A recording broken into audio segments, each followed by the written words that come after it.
El siguiente video busca entretener mediante la exposición de datos y está argumentado en fuentes históricas, las cuales te dejo en la descripción, razón por la cual no se incluyen las opiniones de este creador. Sin embargo, si por razones personales te consideras susceptible a temas religiosos, te invito a que no veas este material. Por tu atención, muchas gracias. Su llegada llenó de alegría, de luz y armonía, de luz y armonía, de luz y armonía, todo era agua.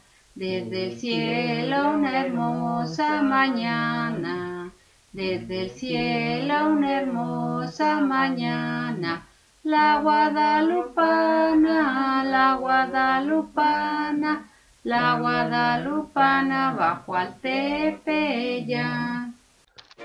Nuestra Señora de Guadalupe, conocida comúnmente como la Virgen de Guadalupe, es una aparición mariana de la Iglesia Católica de origen mexicano, cuya imagen tiene su principal centro de culto en la Basílica de Guadalupe, ubicada en las faldas del Cerro del Tepeyac, ubicado al norte de la Ciudad de México, perteneciente a la cadena montañosa que forma la Sierra de Guadalupe, que delimita el norte al Valle de México.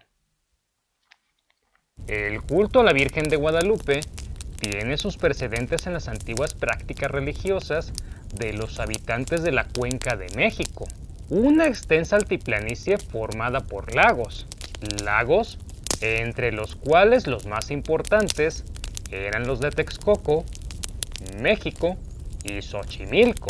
Formaban una unidad hidrológica cerrada, rodeada por fajas montañosas e interrumpidas por algunos islotes.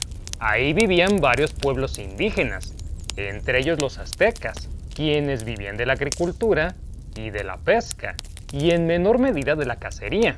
A esta cuenca lacustre la rodeaban varios cerros, los cuales eran considerados como sagrados por los originarios, e iban a estos cerros a venerar a los dioses mediante ofrendas, cantos, bailes y sacrificios. Ofrendas que se concebían como actos de reciprocidad por haber recibido agua y sustento, o bien para obtener bienes materiales y salud.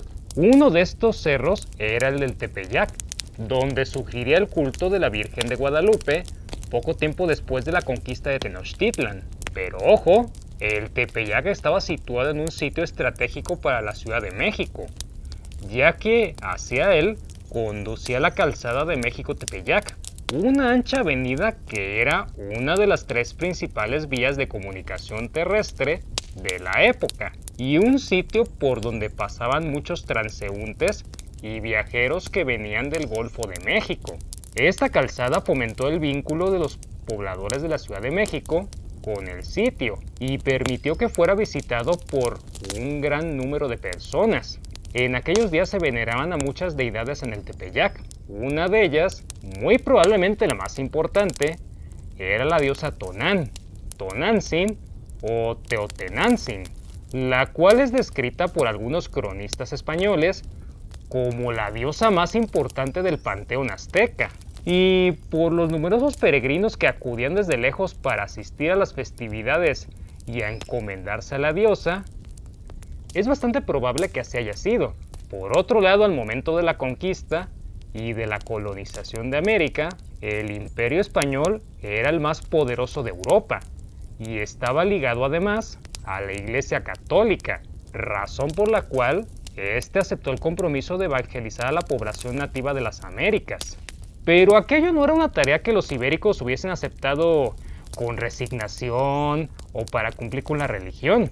En realidad se sentían elegidos por Dios para defender sus intereses en la tierra y restituir para él las almas perdidas por el protestantismo en Europa y por las religiones precolombinas en el Nuevo Mundo. Los dioses autóctonos eran entidades paganas y que por ende estaban ligados con el demonio, quien había sometido a todas las Américas bajo su dominio. De ahí que la evangelización de los indígenas fuera una heroica cruzada contra el mal. Y al momento de la conquista, el catolicismo hispánico estaba fuertemente vinculado a la Virgen María. Gracias a ella, habían derrotado a los musulmanes en la Reconquista, y posteriormente se la consideró como la que ayudó a los españoles a derrotar a los mexicas en la conquista. Algunos incluso afirmaron haberla visto junto con el apóstol Santiago durante el sitio de Tenochtitlan, lanzando polvo a los ojos de los indígenas para que estos perdieran. Obviamente, este vínculo con la Virgen María no se quedó en las acciones bélicas, y una vez que cayó Tenochtitlan, los conquistadores utilizaron sus imágenes y su liturgia para intentar cristianizar a los indígenas, amén de la destrucción de los ídolos que se encontraban en los templos prehispánicos. De mismo modo se construyeron edificios que sirvieran para la veneración de imágenes cristianas, como la ermita para Nuestra Señora de los Remedios, una advocación mariana de la cual Hernán Cortés era devoto. Antes de continuar, es necesario aclarar algo. Una advocación mariana es un avatar de la Virgen María, Madre de Jesús, el cual hace referencia a un atributo de dicha Virgen, como por ejemplo a los pasajes de su vida, sus estados físicos y psicológicos, las flores y las aves que son utilizadas como símbolo de sus cualidades, o incluso a la geografía de los lugares donde se encuentran sus santuarios.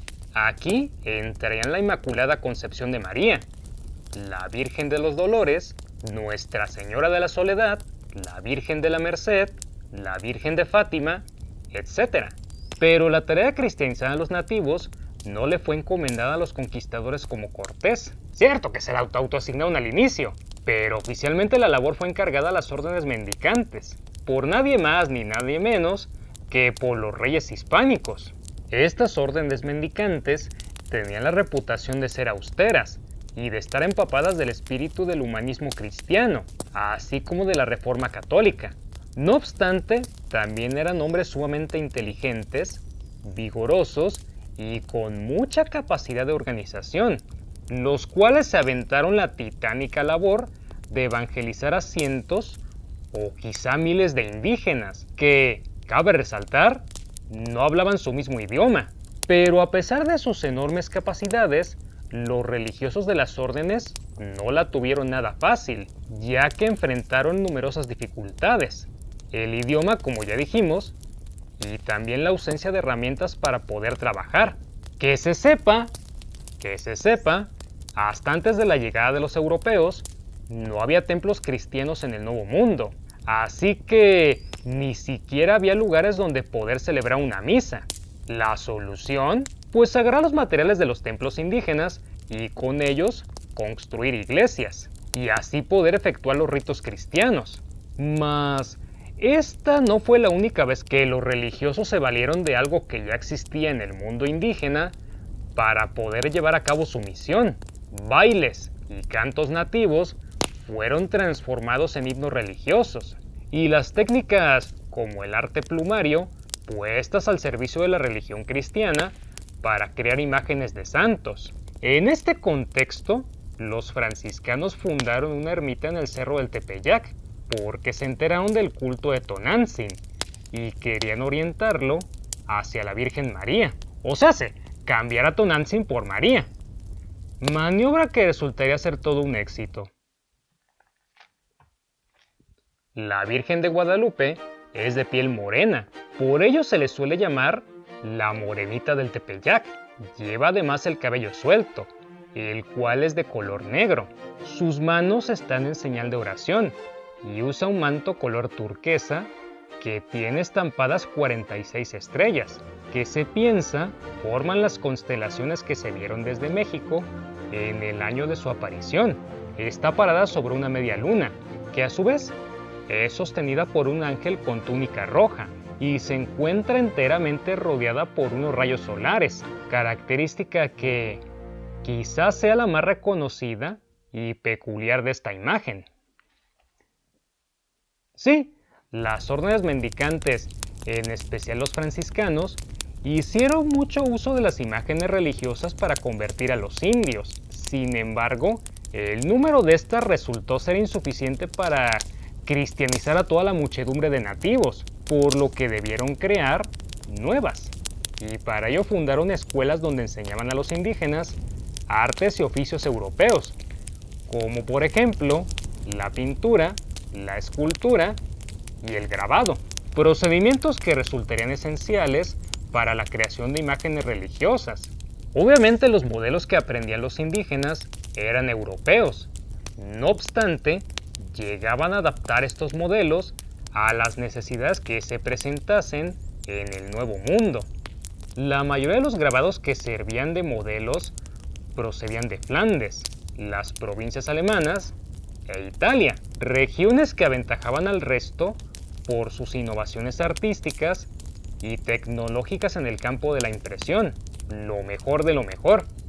De acuerdo al predicador Francisco de Bustamante, la Virgen de Guadalupe fue pintada como tantas otras imágenes religiosas por un artista indio, e incluso nos revela el nombre de este: Marcos. ¿Marcos qué? ¿Marcos qué? Bueno, algunos estudios han planteado que se trate de Marcos Zipac de Aquino, quien era apodado como el Griego y considerado como uno de los pintores más destacados de su tiempo. Aunque bueno, pues el nombre de Marcos era bastante común entre los indios recién cristianizados, por aludir al evangelista. Así que no existe ninguna certeza al respecto.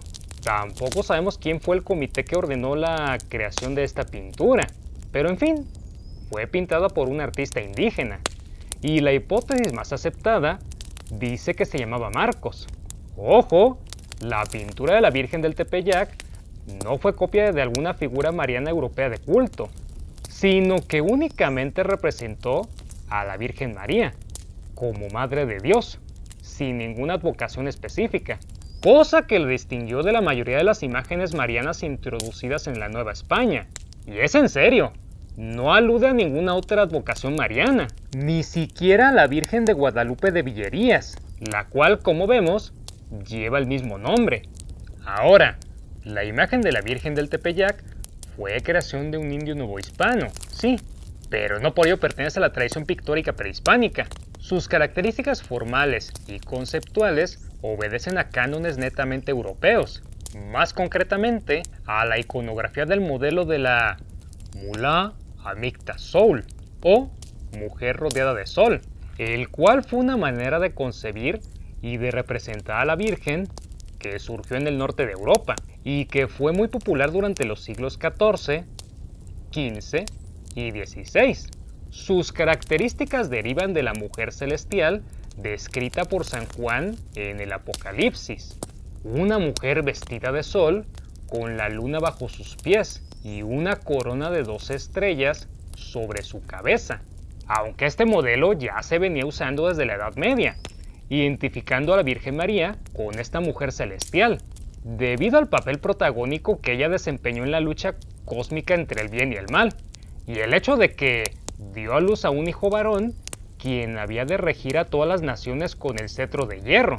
Y las características iconográficas que definen al modelo Mulá Amicta Soul son las siguientes.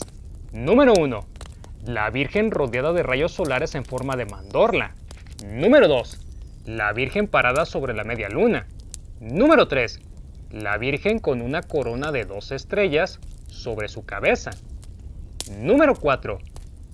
En la mandorla se alternan un rayo recto y un rayo curvilíneo. Número 5.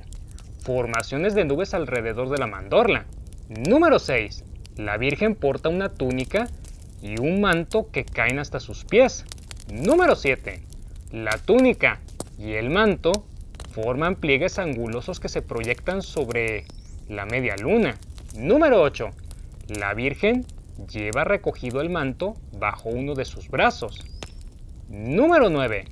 La Virgen porta una larga cabellera rizada que cae suelta sobre los hombros y la espalda. Número 10. La cabeza de la Virgen es perfilada por un nimbo. Número 11. Hay presencia de ángeles alrededor de la Virgen. Y finalmente, número 12. La Virgen carga al niño Jesús en uno de sus brazos. Como podemos observar, algunas de estas cualidades están presentes en la imagen de la guadalupana mexicana. La mandorla que caracteriza a la Virgen de Guadalupe se encuentra de manera parecida en las estampas xilográficas como la Virgen con el Niño acompañada de ángeles y la Virgen del Rosario, ambas del siglo XV. La alternancia entre el rayo recto y uno curvilíneo que caracteriza a la guadalupana está presente en la estampa de la Virgen con el Niño sin ángeles y en la estampa xilográfica de Eldridge Stern. Sin embargo, los rayos de la guadalupana son más finos y semejan la manera más moderna de dibujar rayos rectilíneos, delgados y paralelos, que se impuso a partir del siglo XVI. Las nubes que rodean la mandorla de la Virgen de Guadalupe se observan en muchas otras obras del modelo, como en el grabado de Mann Meckmann. La túnica de la guadalupana que le llega hasta los pies y que cubre parcialmente la media luna se observa en la Virgen en la Gloria. Los pliegues angulosos que forman la túnica y el manto en sus extremidades están presentes de vuelta en la Virgen en la Gloria y en la Asunción de la Virgen.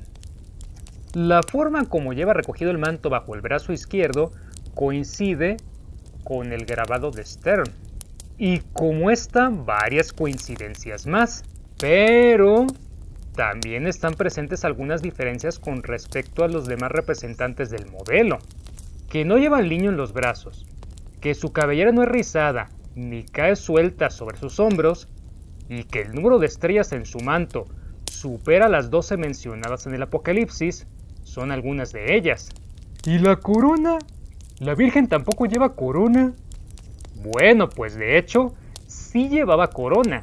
No obstante, esta le fue borrada en 1895 por el pintor José Salomé Pina, por órdenes del abad de la Basílica de Guadalupe. Y la razón de esto fue su coronación, ya que se consideró que no era pertinente coronarla si ya lo estaba. Y la prueba de que esta corona existió son las numerosas copias fieles y demás representaciones que fueron realizadas antes de 1895, como la que está en el Museo de Guadalupe, en Zacatecas. Y de entre todos los grabados de la mujer rodeada de sol, el que más se parece a la imagen que conocemos de la guadalupana es, por enésima vez, el de la Virgen en la Gloria, lo que lleva a pensar a los historiadores que fue el que Marcos utilizó para crear a la morenita del Tepeyac. ¿Que no son idénticas? Pues no son idénticas del todo, pero sí poseen grandes similitudes. En ambos casos la figura de la Virgen está rodeada por una mandorla que forma un óvalo casi perfecto. Las dos obras sitúan a la Virgen en el centro de la composición, en una postura erguida y frontal, ligeramente girada a la derecha. En ambos casos la Virgen está apoyada en su pierna derecha, lo que permite que la pierna izquierda esté ligeramente flexionada, cosa que produce un marcado pliegue en su túnica, a la altura de la rodilla izquierda. Las dos obras tienen una gran similitud en el tratamiento de la cara de la Virgen. Coinciden la forma de la cabeza y su ligera inclinación hacia el lado derecho, la barbilla recogida, el arranque del cabello, la boca pequeña, con el labio inferior más protuberante que el superior, la nariz recta, cuyo lado izquierdo se proyecta sobre una línea hasta la ceja izquierda, y la forma de los ojos. En cuanto a las diferencias como el niño y el cabello de la Virgen, estas se deben a que el pintor Marcos realizó adaptaciones a la obra para que ésta cumpliera con el objetivo para el cual estaba destinada: suplantar a la diosa Tonantzin mediante la Virgen María, y así contribuir a la evangelización de los indígenas en el altiplano central. La Basílica de Guadalupe pertenece a la Arquidiócesis Primada de México, por medio de la Vicaría Guadalupana. Es el recinto mariano más visitado del mundo, tan solo superado por la Basílica de San Pedro. Como ya dijimos, en un comienzo los reyes hispánicos encomendaron la cristianización de los americanos a las órdenes mendicantes. Sin embargo, con el correr de los años, esta política se modificó y la corona quiso recuperar las riendas de la administración eclesiástica, robustecer al clero secular y recobrar el poder cedido a las órdenes, así como someterlas a la jurisdicción diocesana. Ahí es donde entra Fray Alonso de Montúfar, que en 1551 fue nombrado arzobispo de la Nueva España. Su misión, recuperar el terreno perdido frente a las órdenes mendicantes, y ahí el culto a la Virgen de Guadalupe desempeñó un papel importante. Y vaya que Montúfar le entró duro contra las órdenes, llegándose al extremo de decidir la política religiosa que se iba a seguir, pero sin avisarle a las órdenes, o sea que no los tomó en cuenta. Pero regresando al tema que nos ocupa, pronto Montúfar se dio cuenta de la gran devoción que había hacia la Virgen de Guadalupe. Y es en serio, mucha gente venía desde lejos al santuario de la Guadalupana para adorarla. Y no solo los indios, sino también españoles. Sabiendo esto, el arzobispo reconoció el enorme potencial devocional y económico que tenía el santuario del Tepeyac, y más pronto que tarde puso la ermita bajo el patrocinio de la Catedral de México, y contribuyó a la construcción de su episcópolis. Además de esto, promovió el culto y propagó las facultades milagrosas de la Virgen, con el fin de incrementar el número de feligreses y de ganancias que estos generaban, y le puso el sobrenombre de Guadalupe, propio de la Virgen Morena de Villerías, de la cual ya hablamos hace unos instantes. Gracias a esto, Montúfar le entregó, según él, un origen digno a la imagen, al despojarla de la vergüenza de haber sido pintada por un indio. Y, lo más importante, el beneficio económico. La Virgen de Villerías era sumamente adorada por los españoles de la Nueva España también, y al tener el mismo nombre, estos fácilmente se plegaron al culto de la Señora del Tepeyac. Bueno, en algunos casos, porque hubo unos que jamás se enteraron que se trataba de dos vírgenes distintas, y en consecuencia, le hicieron donaciones a la Guadalupana de México, creyendo que se trataba de la española, efecto que Montúfar ya había previsto que sucedería. Pero esta no fue la única vez que se intentó sacar dinero con el culto de la Virgen. Ya durante el siglo XVII, 1615, las autoridades eclesiásticas sacaron una lista de milagros atribuidos a la Guadalupana y la hicieron pública con el fin de recaudar fondos para la construcción de la nueva iglesia que le estaban construyendo. Digo, la Virgen ya tenía la fama de ser milagrosa desde antes. Sin embargo, esta fue la primera vez que alguien puso por escrito los milagros y los oficializó dentro de la iglesia novohispana. Estos milagros son: número 1, el señor Bartolomé Granado, que tenía un gran dolor de cabeza que no se curaba. Fue a las novenas de la Virgen y se curó inmediatamente. Número 2, la niña Catarina de Monta sufría de hidropesia y se curó también acudiendo a las novenas de la Virgen. Número 3, don Luis de Castilla también sanó de una pierna que no lo dejaba ni pararse de la cama. ¿Cómo? Pues luego de prometerle una pierna de plata a la Virgen. No una pierna de plata así literal, sino más bien un exvoto, el cual dicen estaba colgada en su iglesia para el momento en el que se listaron los milagros. 4. A don Antonio de Carvajal, alcalde de Tulancingo, se le desbocó el caballo y estuvo a punto de tirarlo, pero en eso se le apareció la Virgen y calmó al animal. 5. Fray Pedro de Valderrama sanó de un dedo del pie que ya se le estaba infectando, simplemente con rezarle a la Virgen. 6.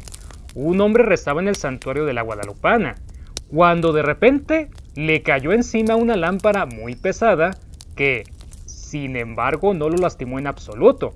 7.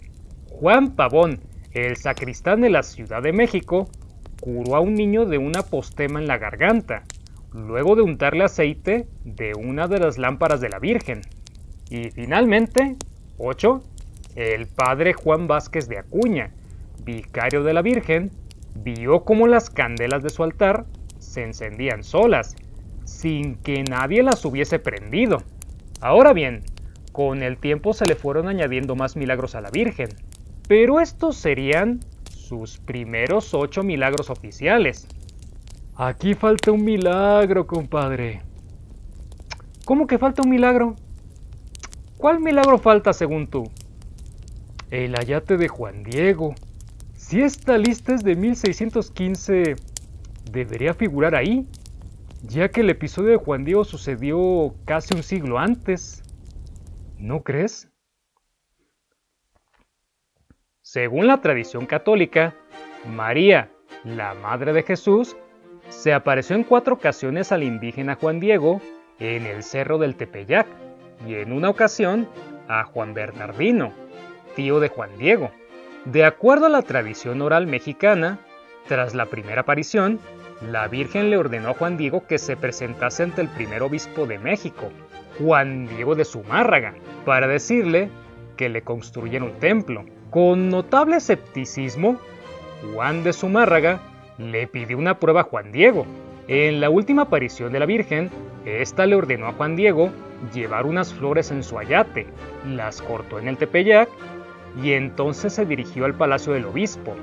Y una vez ahí, desplegó su ayate ante el obispo Juan de Zumárraga, dejando al descubierto la imagen de la Virgen María estampada en el ayate. Esto ocurrió un 12 de diciembre e hizo que el obispo creyera en las palabras de Juan Diego y le levantara un templo a la Virgen. A pesar de que, según la tradición, las apariciones de la Virgen de Guadalupe sucedieron en 1531, no hay testimonio de ellas en todo el siglo XVI, con excepción de una somera referencia de Juan Suárez de Peralta, en 1589, a la que me referiré en unos minutos. El obispo Juan de Zumárraga, quien supuestamente fue testigo de la impresión de la imagen en el ayate, no menciona a la Virgen de Guadalupe mexicana ni sus apariciones en sus memorias. El virrey Antonio de Mendoza, quien gobernaba la Nueva España en 1531, tampoco menciona el suceso en su correspondencia o escritos. Los franciscanos Toribio de Motolinía y Jerónimo de Mendieta, quienes fueron los primeros cronistas de la Nueva España, tampoco se refieren a las apariciones. El propio Fray Alonso de Montufar, quien promovió el culto a la Virgen, jamás se refiere a las apariciones en sus escritos y atribuye a la imagen a un origen mundano. Para rematar, recordemos que el predicador Francisco de Bustamante reveló que la Virgen fue pintada por el indígena Marcos. Pues bien, lo hizo ante docenas de personas, en un sermón público, y nadie, absolutamente nadie, lo desmintió. Esta ausencia de documentos sobre las apariciones de la Virgen de Guadalupe fue constatada hacia mediados del siglo XVII por los escritores guadalupanos Miguel Sánchez, Luis Becerra y Francisco de Florencia, autores que atribuyeron la falta de documentación a que sus antepasados no tuvieron el cuidado de registrar lo que veían, por lo que estos eventos se perdieron en el tiempo. No obstante, estos no se percataron de que lo sabido por la tradición oral no se basa en los hechos históricos, sino que eran reconstrucciones posteriores, y que al parecer, estas datan de finales del siglo XVI, es decir, tan solo se remontaban a una o dos generaciones anteriores a ellos. En cuanto a la crónica de Juan Suárez de Peralta, que es el documento más temprano que nos habla sobre las apariciones de la Virgen, en 1589, este sí menciona en el capítulo 41 que la guadalupana se apareció entre unos riscos de México, pero jamás habla de Juan Diego, ni del ayate. ¿Y entonces, de dónde surgió el relato de la Virgen y de Juan Diego? Pues, como te acabo de mencionar, de la tradición oral que circulaba entre los devotos a la Virgen, pero principalmente de las narraciones impresas que las tomaron como referencia tiempo después. La historia oral de la Virgen de Guadalupe fue una serie de leyendas que se fueron creando y propagando en la segunda mitad del siglo XVI, y que en buena medida tuvieron por función darle un origen divino a la imagen de la Virgen. Porque decir que nada más fue pintada por un indio a encargo de los españoles, pues no. Cuando estas leyendas ya estaban más o menos uniformadas en una, algunos intelectuales y religiosos novohispanos las recogieron, las escribieron y las publicaron.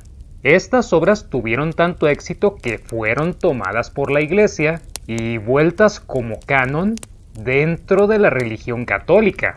Así, la Iglesia oficializó el origen divino de la guadalupana que todos conocemos. Una de estas publicaciones fue el Inin Huey Tlama Huitzoltzin, de autor anónimo, documento carente de fecha que ya nos muestra varios elementos del relato oficial de la Virgen, como que ésta se le apareció a un indio y le encargó que fuera ante el arzobispo para pedirle que le construyera una iglesia en el Tepeyac.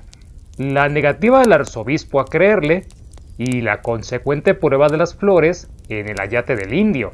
Sin embargo, no se menciona ni el nombre del indio, ni se habla del tío de este, al cual, según el relato, también se le apareció para curarlo. Y otra, no es el indio, sino la Virgen quien personalmente recoge las flores y se las entrega.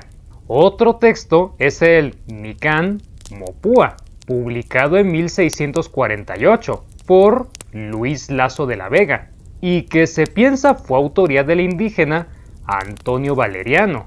Es una narración en náhuatl y presenta más elementos de la narración oficial, pues es más detallado.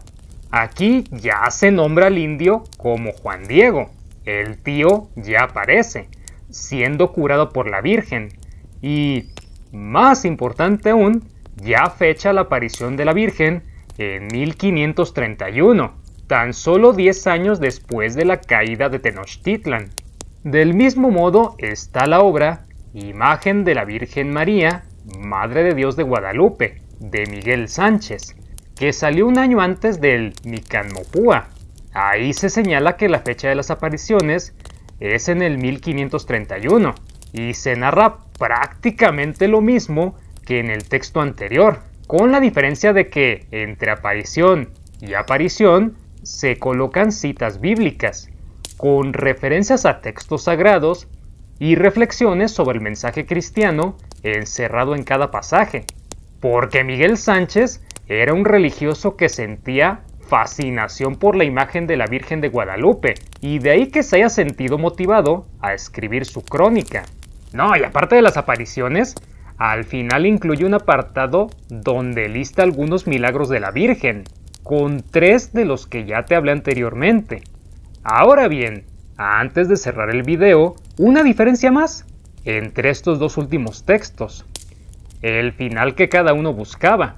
Miguel Sánchez era religioso, sí, pero también era un criollo. Véase, un español nacido en América, motivo por el cual se sentía más arraigado a la Nueva España que a la península ibérica, y por esto mismo le molestaba los comentarios de inferioridad que traían los españoles peninsulares hacia el Nuevo Mundo. Intentando demostrar que estos argumentos eran puras patrañas, Sánchez escribió su obra, para demostrar que en América también pasaban cosas importantes y dignas de mención. No fue el único, ya que un buen número de criollos escribieron tratados sobre la fauna, la flora y la geografía americanas, para probar que ésta no tenía nada que envidiarle al viejo mundo. Y Sánchez pues hizo lo mismo, pero a través de la religión, tomando la postura de que México había sido elegido por Dios para que la Virgen María, por medio de su avatar Guadalupe, continuase con la historia sagrada, iniciada en el Antiguo Testamento. Pasando con Antonio Valeriano y el Nican Mopúa, Valeriano era un indígena que se había moldeado a las costumbres europeas cristianas de la época. No obstante, esto no lo distanció para nada de sus raíces, y prueba de eso es su narración, en la que intenta redimir a los indígenas por medio de Juan Diego, quien había sido escogido por la Virgen para hacer su encargo, dejando de lado todos los prejuicios que se tenían hacia ese sector racial. En palabras de la doctora Gisela von Bobser, de cuya investigación me apoyé para realizar este video, el culto a la Virgen de Guadalupe es el más exitoso de la Nueva España, y ello se debe a todo lo que te acabo de mencionar. Desde que el Cerro del Tepeyac ya fue un lugar sagrado durante la época prehispánica, pasando por los esfuerzos de Montúfar para promover el culto a la guadalupana, hasta las obras de Sánchez y Valeriano, así como otras posteriores que me faltaron mencionar. El culto a la Morenita del Tepeyac prendió en el México colonial. ¿Y de qué manera? Pero no solo eso, sino que con el correr de los años se fue convirtiendo en el fenómeno religioso, cultural y patriótico más importante de este país. Junto al monte pasaba Juan Diego, junto al monte pasaba Juan Diego, y acercóse luego, y acercóse luego, y acercóse luego al oír cantar desde el cielo una hermosa mañana. Desde el cielo una hermosa mañana, la guadalupana, la guadalupana, la guadalupana bajó al Tepeyac. Si te gusta mi trabajo, por favor, suscríbete, activa las notificaciones y comparte el video con tus amigos. Eso es algo que me ayudaría bastante. Mi nombre es Ajay López y te deseo un día histórico.